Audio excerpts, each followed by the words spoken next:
Roe versus Wade has now been sent back to the states for democratic jurisdiction.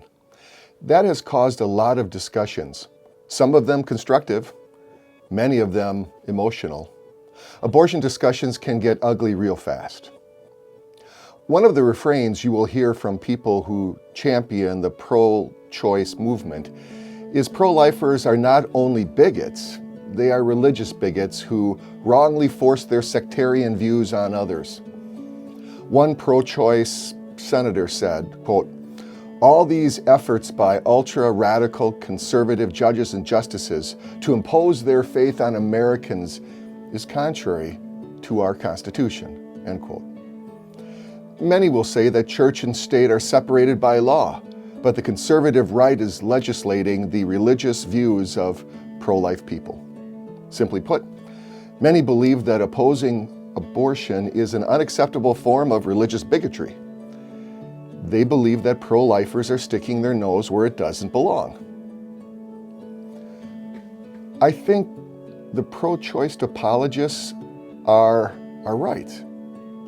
Abortion is a private matter, and laws restricting it are unjust.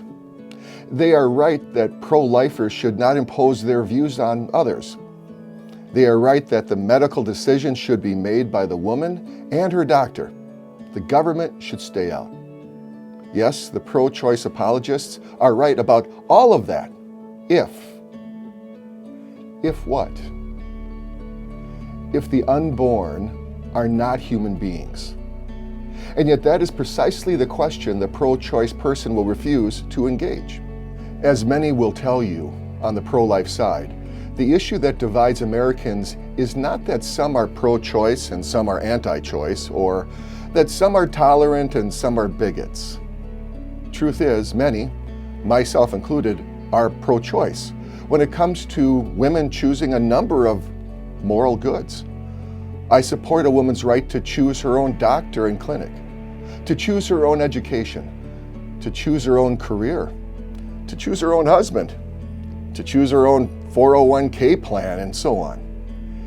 These are among the many choices I fully support for all women in these United States.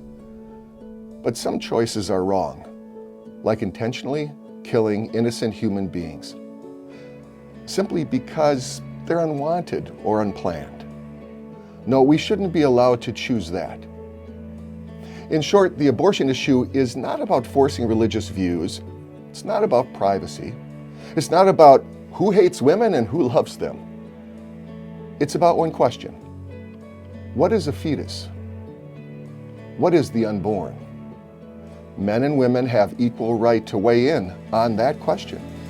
Religious and non-religious people do as well. A truly tolerant society will welcome a free exchange of ideas and judge arguments according to their merits, not according to the religion or gender of those advancing them. In the currently charged culture, it's vital that pro-life advocates keep the main thing the main thing. Here's the rationale I was taught that does just that. First of all, it is wrong to intentionally kill human beings, innocent human beings. Premise number two, abortion intentionally kills innocent human beings. Therefore, the conclusion is abortion is morally wrong. Pro-life advocates defend that rationale with science and philosophy. We argue from science that the unborn are distinct, living, and whole human beings. For specifics to consider, like from DNA to the mother's placenta, I would suggest you look at ChristianLifeResources.com. We argue from philosophy, there is no relevant difference between you, the embryo, and you, the adult, that justifies killing you at that earlier stage of development. Differences in size, level of development, environment, and degree of dependency are not good reasons for saying you could be killed then, but not now. Undoubtedly, you will encounter a number of objections designed to take you away from the main thing. Name-calling, labeling, dodging the issue with illogical red herrings, faulty assumptions, trumpeting hard cases. Just go back to the rationale. Premise 1, it is wrong to intentionally kill innocent human beings. Premise number 2, abortion intentionally kills an innocent human being. Conclusion, therefore abortion is morally wrong. Now ask your pro-choice critic this question. How does your objection prove the unborn are not human, or that intentionally killing them is okay? Listen, to the Christians listening, you have an even greater reason to be pro-life. It's precisely because Jesus was. All life is sacred to him. He left heaven to come to earth, to live and die in our place, so that by his grace, we could spend eternity in his place. He came to offer new life to all people who are considered by Jesus to be persons from the moment of conception. Spiritually dead persons who need a Savior from sin. Jesus graciously gave us the sacrament of baptism, through which he works saving faith in 7-pound infants by the power of his word, making newborns and toddlers sons and daughters of the King of Heaven.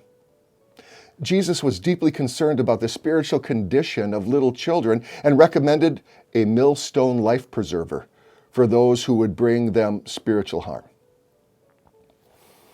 Abortion laws may change or not change depending on the state in which you currently live. But one thing that must never change is our readiness to serve people as the hands and feet of Jesus in those difficult seasons of life. So, be quick to listen, slow to speak, and slow to become angry.